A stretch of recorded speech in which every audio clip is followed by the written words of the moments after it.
Hello again, folks. Back to my completion guide or playthrough of Anyone Can Play Hollow Knight. Gonna take care of the Colosseum Fools, two different parts of it. I'm set up with Unbreakable Strength, Fragile Strength safe enough for the first part, no problem. Quick Slash, Mark of Pride, and Long Nail. I could, instead of Long Nail, throw on like Soul Catcher. Speaking of which, yeah. If you've got Salubra's Blessing, you can use it here, or there's just a hot spring off to the right. I don't know which one's faster. Either way, my soul's going to be full to the max in a moment. And the first Colosseum is not going to be crazy hard. I'm only doing it again because I didn't have Zote saved from Deep Nest the first time. So I'm going to do it again, and then I'm going to go after the third one, which I haven't done yet. Third one's a little bit of a challenge, but it helps that I'll have had a warm-up, so hopefully I get that in one go. And I think this is a good charm setup for it, because a lot of this is just dealing with kind of nuisance enemies, a couple of boss level enemies, but most of them aren't all that hard except for God Tamer, really. Mentioned nuisance enemies. These guys, I find Great Slash is just a really easy... Or sorry, not Great Slash. Cyclone is a really easy way to deal with them because they won't approach, and they leave just enough openings that eventually Cyclone will kill them. Or you walk into it by accident like that. Speaking of Cyclone being useful, Great Slash is also great against these guys. Either or will do the job. I have Quick Slash on, so they tend to die real fast just to swings. Like, they're all on the ground, and with all the charms I have on, I could basically just walk towards them swinging and they're all dead. Not a problem, right? You just want to have them all in one place. Don't want to lose track of them. I missed that Great Slash, but Quick Slash makes it kind of unimportant that I missed. Boom. Aspids, use the terrain. It's easier to not have to dodge their crap. So if there's something between you and them, you won't.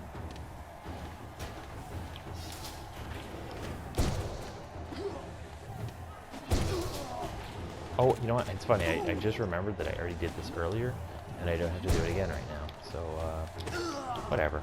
I'm going to do it again. Warm up.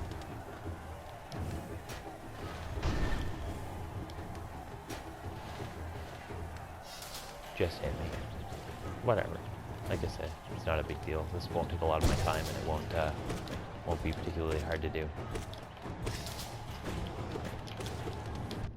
Oh, that was a mistake jumping there.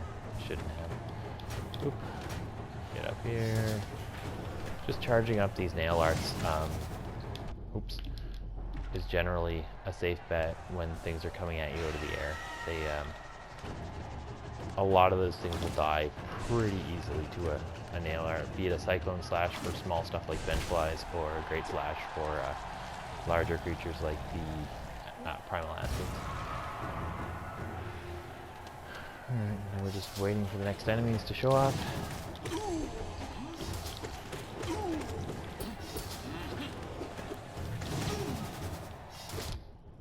Primal Aspid, again, are just a nuisance. When it comes to the Shielded Fools versus any other enemy, I recommend taking out the Shielded Fool last, because they do their job fairly well if you're not...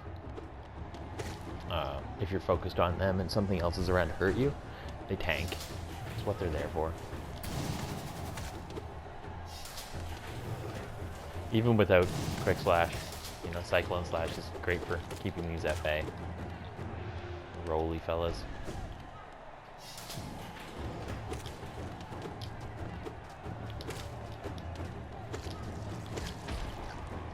And the extremely large nail arc I have from having both nail lengthening charms attached really helps with flying enemies. Gives you that fly swatter.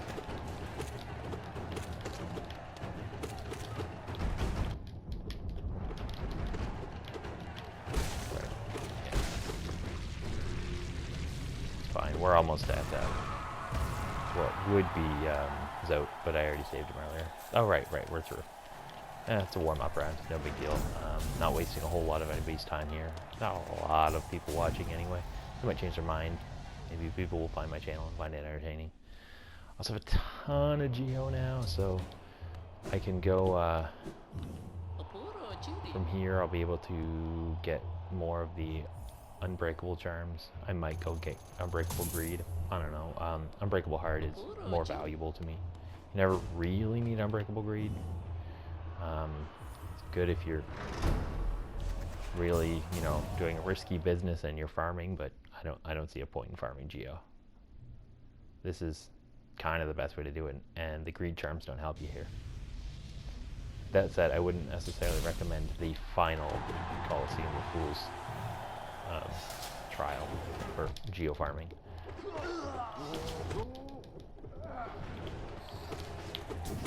This one is a legitimate challenge. There are enemies in here who will wreck you if you're not good. It's probably one of the first real completion tests, like things to do for completion that you kind of gotta have your head on straight to succeed at. So you see that I'm dream nailing for Soul. I'll be doing that a lot during this, if I'm being honest. Oop.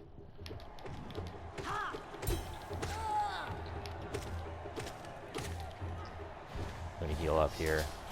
Really recommend staying healed up. Deal with the Aspen. Don't worry about the guys down there who one of them hit me anyway. I've taken way too many hits. This is bad. Heal one where you can. Don't get greedy. Trying to heal multiple at once will often cost you at least one. Oop. You can heal once you're down to one or two of these fellas. Heal up. And, you know, just accept that you're not going to have full soul right now. It's okay.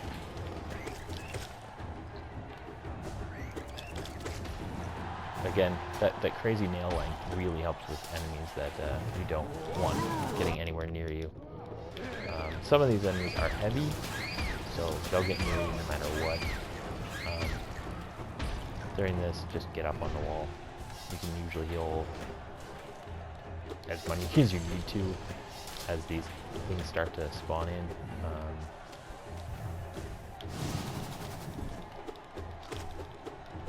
Just kind of keep your nail going. I recommend they get swatted away from you if you are careful enough, or just lucky enough, really, with keeping your nail going.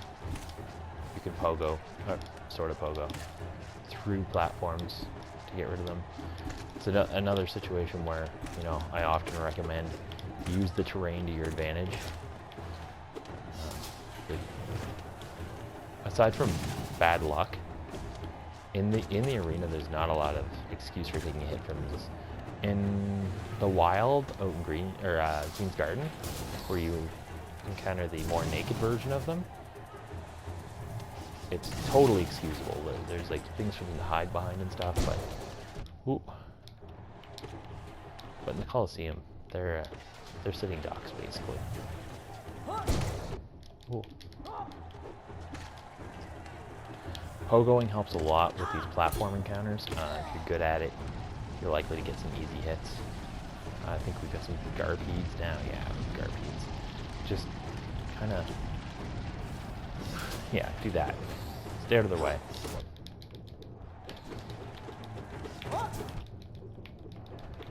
Keep your nail going as much as you can when there's multiple enemies around. Even if you're not hitting,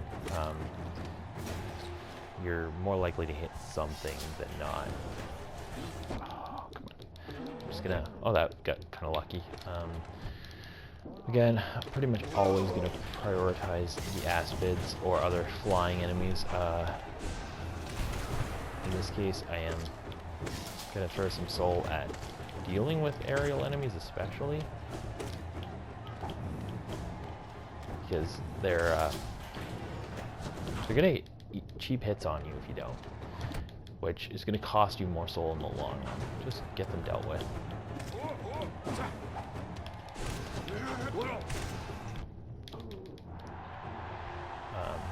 A hit not taken is worth more than a hit healed, I find. Now, unfortunately, I'm not going to get a whole lot of healing time after this round here. But fortunately, you can really milk these mistakes for soul. As long as you leave at least one alive, you can get fully healed with a bit of luck. Now, I think there's one more over here on the floor. Yeah. So, I'm just gonna take my time, leave one alive, because after this it's gonna be a soul warrior, and be careful not to kill him. This is one thing about charms that you're not in control of, like Dream Shield or any of the pet charms. They are going to kill this before you can really milk it. So, your call if you want to use that sort of thing. There's a cost. You don't get to exploit very predictable enemies for soul. There's still the Garpedes that go up and down later. Up and down moving Garpedes are a great source of soul if nothing else is a big threat at the time. Boom, there, full soul. And here comes Soul Warrior with mistake backup. He's dead. I took one hit, not the end of the world. We're going to go after this guy aggressively. You cannot afford to leave him around, especially if he's got friends. I forget what he's called, but aggression. Aggression is important when it comes to dealing with him. However, not to the point of taking hits. So if you end up in that position, just accept that you gotta let one go. That's okay. But priority is, in my opinion, the lightning generator. Oh, another soul warrior, right. This time with a caster friend. Just gonna heal up as quickly as I can, because I'm getting thrown right back in. Heal again, and this time it's gonna be Molochs. Just beat him down. Heal one, that's all you get, because it's more Molochs right away. And unfortunately I lost the one I healed immediately. You can heal two here? Yeah, two. Just get in there. You don't get too close, but all this nail length is going to come in real handy against this particular enemy. Garpedes I mentioned. So I'm in really good shape for my soul. I could heal if I needed to, or I could get a ton of soul during this spot. Get lots of time right there for up to 3 masses of healing. I messed up. It's okay. You can get in. Oh, you can get in some heals. Unfortunately, I cost myself some soul by messing that up. That's okay. This section is rough. Use spells. Don't hesitate to use spells. I say that, and of course, then I'm not using spells.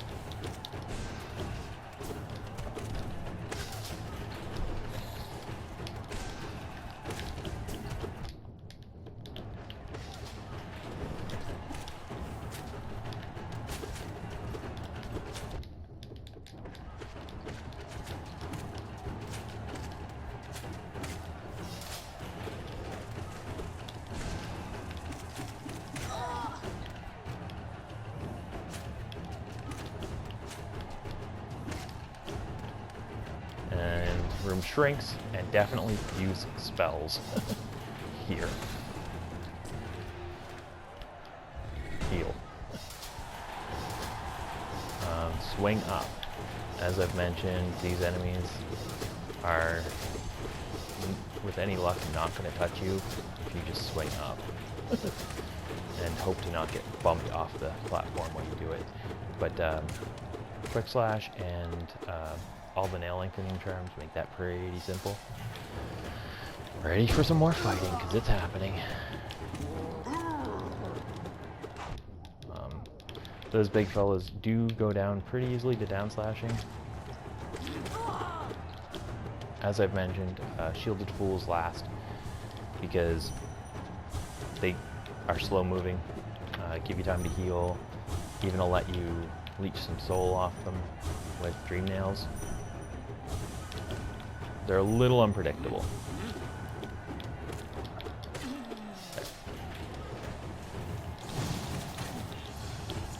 Now I did take that one at first, but thankfully that's not going to cost me a lot, I don't think. Get away from that lightning, down slash this guy, and we're going to keep going, because this game is demanding that you keep going at this point.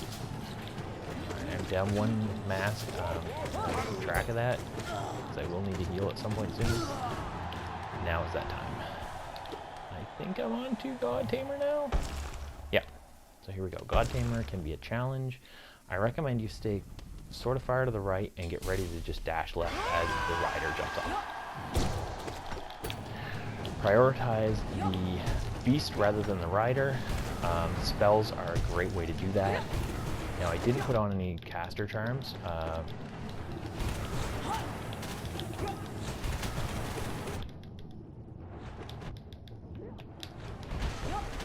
There, done. Caster charms will speed it up. The rider gives up, but don't take your eye off the rider until the rider has clearly given up, because the rider's often mid-attack animation when the beast goes down and will hit you. It's not awesome. Boom. That is the Colosseum of Fools, and I think I did that pretty respectably. You know, I'm not that hitless player, but I like to think I'm pretty good. From here, I want to go see Grey Prince Zote. So, because I haven't actually had the chance in this playthrough, I'm gonna head over to Dirtmouth to do that. Dropping down the center here is quite safe. The right-hand side there are spikes, so don't go that way. You know, in this charm loadout, while it's not my ideal like platforming loadout, it's a really great sort of exploring or grinding loadout. You've just changed the long nail for yeah, maybe even change, sorry, quick slash out for greed charm and for sorry, the gathering swarm if you were just grinding geo. Again, I've made it pretty clear by now, I think that I don't really recommend grinding geo. I don't think it's necessary. It's not that geo is not useful, it very much is, but there's so much geo in the world with all the other things you're going to be doing. Do I have any sellables? No, I've sold all the sellables there are to sell, I think. If I were playing a Steel Soul mode, these are worth around 400 geo a pop on average, but since I'm not, they're just there in case I die and don't want to lose all my geo. I haven't even cracked open GG's place yet because I haven't had to. But it's definitely first time through, crack open GG's and have access to that easy out. Okay, so here's Zote, and here is Bretta, and here's Bretta's place. You notice everything that used to be like an effigy of the knight or a picture of the knight is now Zote. And there is a basement with a statue, which as you defeat Zote, I'm just going to keep my charms as they were, as you defeat Zote, you will end up seeing more and more candles lit around it until you have 10. Fall, all the pictures of Zote. She's obsessed, it's creepy. Anyway. And there's Zote, and new version of Bretta in the background.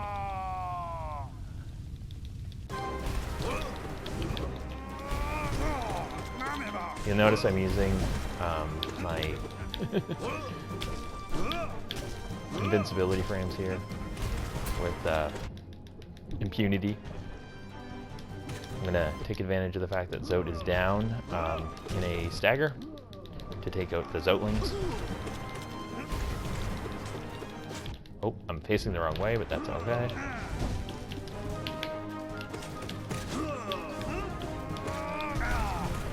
So those invincibility frames are really doing me favors when it comes to Zote's drop attacks. You can often avoid them with Desolate Dive. There.